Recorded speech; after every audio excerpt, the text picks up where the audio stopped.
Cancer Healer Center, a new beginning. महाराष्ट्राची लोकप्रिय वाहिनी आता डीडी फ्री डिशवर. आजपासून डीडी फ्री डिशच्या प्रेक्षकांना TV9 मराठी 68 या क्रमांकावर पाहता येणार.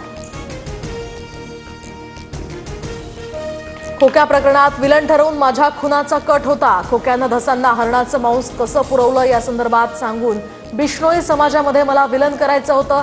पोर्टलच्या मुलाखतीत सुरेश धस यांचा आरोप.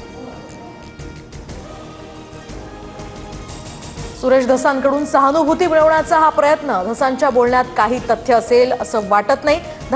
धसांच्या आरोपानंतर आता अंजली दमन यांची प्रतिक्रिया.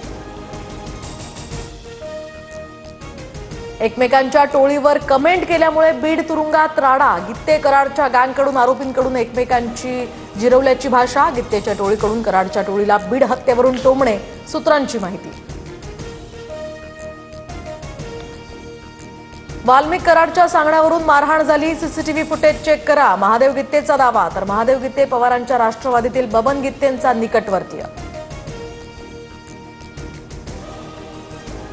कराड घुलेची जेलमध्ये जेलर सोबत मीटिंग. कराडच्या लोकांनी मारल्याचं महादेव गित्तेनं सांगितलं. जेलमध्ये 3 दिवसांचे सीसीटीव्ही पुरावे समोर आणा. महादेव गित्तेची पत्नी मीरा गित्तेचा आरोप.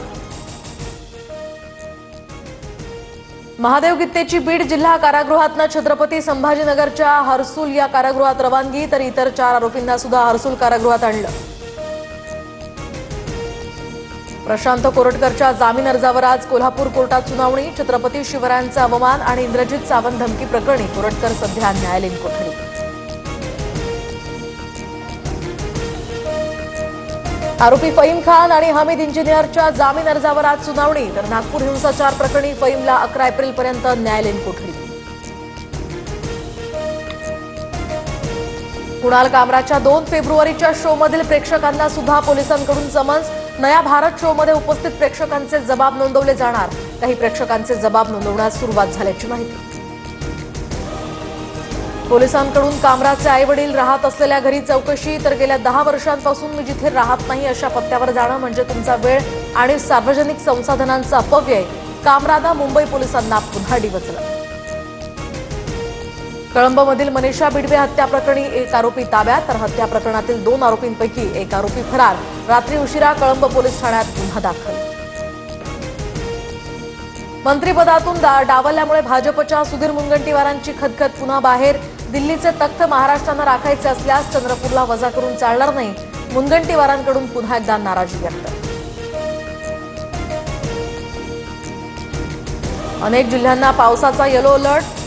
तर जळगाव, नाशिक आणि इतर जिल्ह्यांना सुद्धा ऑरेंज अलर्ट. दरम्यान ठाणे, रायगड आणि रत्नागिरीला yellow alert. Cancer Healer Center, a new beginning.